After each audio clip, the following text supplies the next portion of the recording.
the other day, there's only 2 million people looking and using NFTs, 2 to 3 million people. And as you know, it crashed quite significantly in the last couple of months. And there's all the hype, which is normal on these new technologies.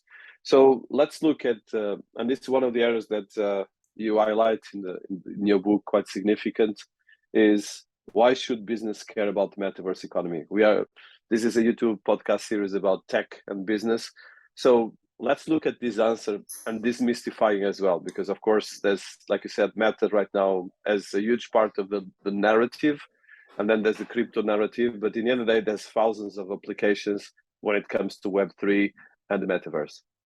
Yeah, the answer is super simple and tangible for everybody here. The web, what we call Web 2, right, has reached its limits. Okay.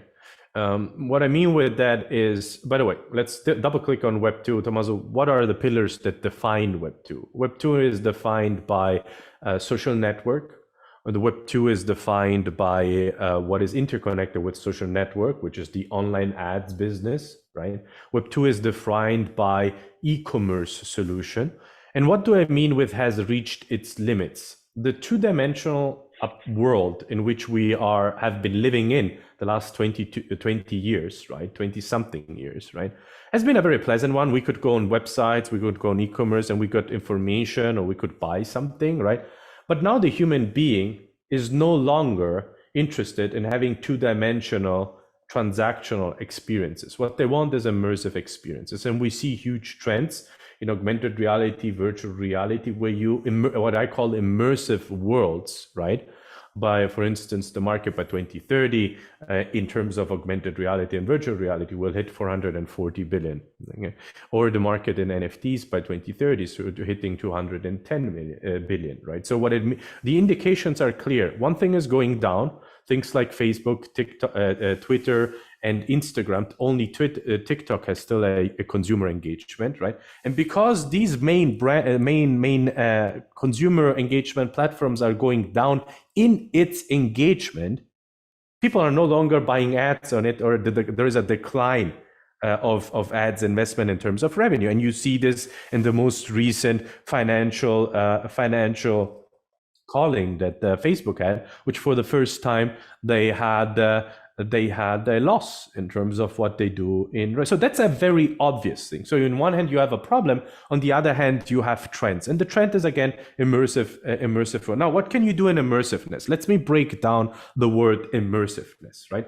Immersiveness is when you as a human being are part of something rather than you looking at something. Okay, so I give you one more example. Immersiveness is when all our senses, how you look, how you feel, how you touch things, are activated. You are part of that very specific content that is all around you, because it's part of where what you're looking at or what you're experiencing. What it does to you is that you are way more involved with it. You are more engaged. Your attention span is way more dedicated to immersiveness. So immersiveness is fundamental to the world of metaverse. And by the way, I would like to separate here two topics that are always brought together.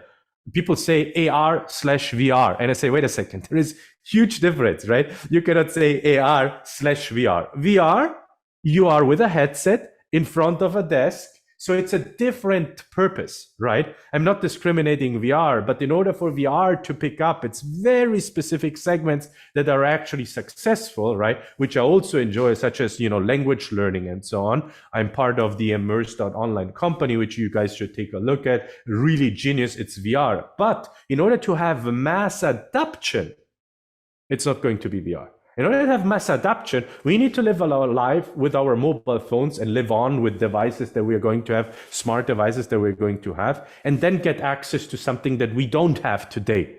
So the metaverse that I envision, the metaverse that I see that is getting to mass adoption, is going to be with you, human being, all the time, because you are in the metaverse right now, where you use your device to access it wherever you are. So you are not joining something. You just use the metaverse, the access to the digital world and the Web3 benefits, right? Now, once you are in this augmented reality world, in this access world, right? What is it you can do there? You socialize, you buy, you shop, you learn, right? And these are things that you can do that are more rewarding, Dinis.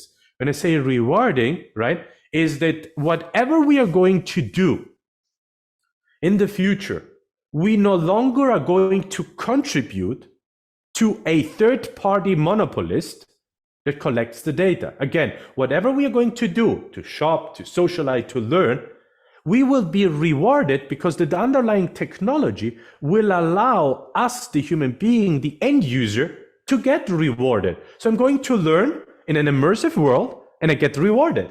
I'm going to shop in an immersive world and I'm going to get rewarded. I'm going to, you got my picture, right? How can this metaverse be a guide to businesses? And how can we guide business into the metaverse? Let's put it that way. And how can we as well take this kind of negativity that exists around the concept? A lot to unpack in this question. Well, yes. Actually, let me actually go to the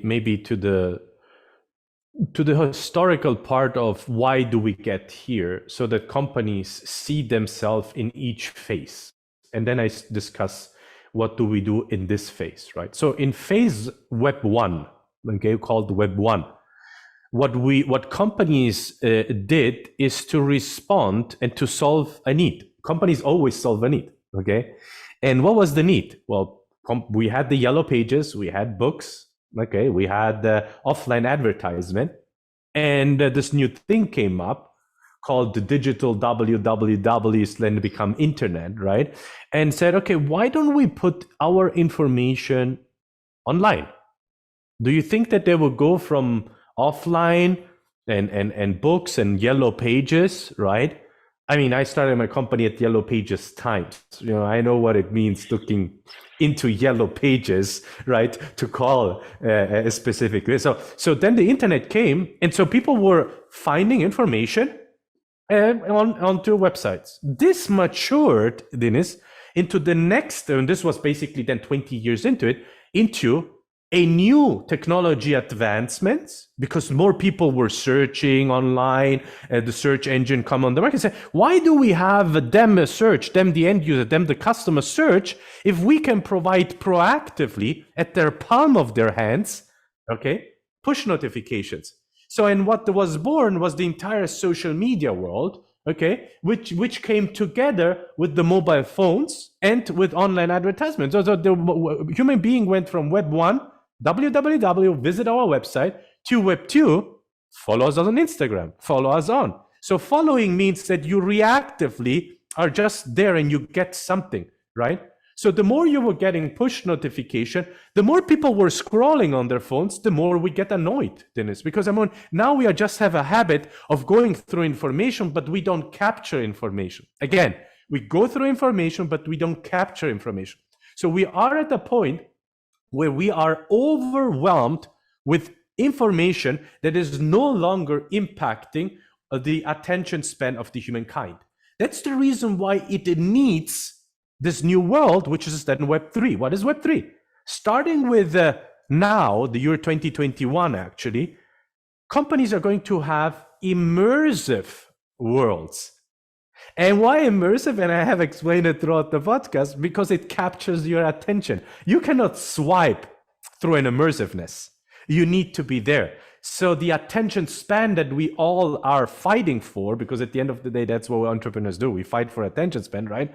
So that's basically right there in this immersiveness, right? And you are immersive into a world in which you get rewarded. So let me repeat. Web 1, visit our website. Web 2, follow us on. And Web 3, experience us in. Okay?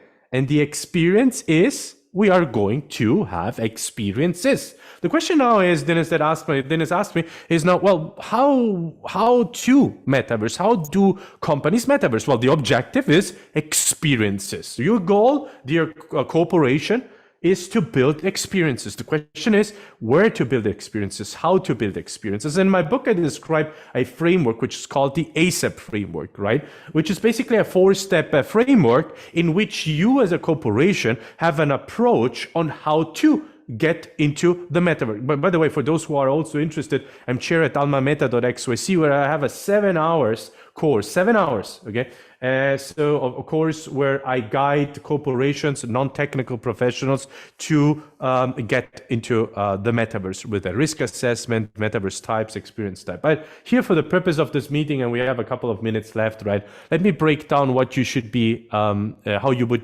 should be thinking about this ASAP framework. Number one, you should be reverse engineering your goal. What is your goal? The goal is for you to connect your physical product with the digital world. That's the goal. Why?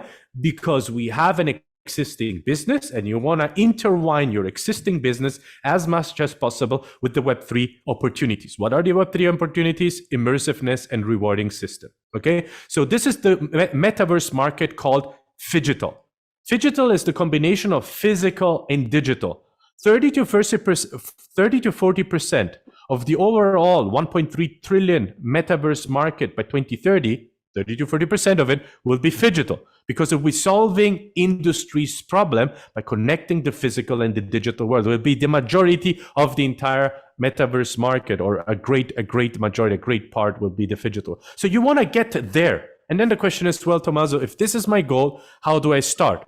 Well, you need to start by experimenting, or let me be very provocative. You need to avoid, I was about to say stop, I didn't say it, avoid, start to understanding innovation on paper. You can just read as many articles and books as you want. You need to get your feet wet. And you start out by doing things on existing environments. You go to existing platforms, such as, if you want to do decentralized or centralized, I actually suggest decentralized, because you're solving more the needs of the next generation. And you start, on Somnium Space, you start on Decentraland, on Sandbox, without you having expectation in phase number one to drive revenues. Because you are experimenting. The goal of experimentation is learning of a target audience. It's not driving. So if you start now experiment, you will learn so much that within the next 12 to 18 months, you will have such an understanding, not a theoretical, a practical understanding, that you will be on top of the game compared to others that will be basically joining later, right? And so then again, you work towards, from that part of experimentation, towards the physical to digital integration. Fantastic, and I think it's the most important thing.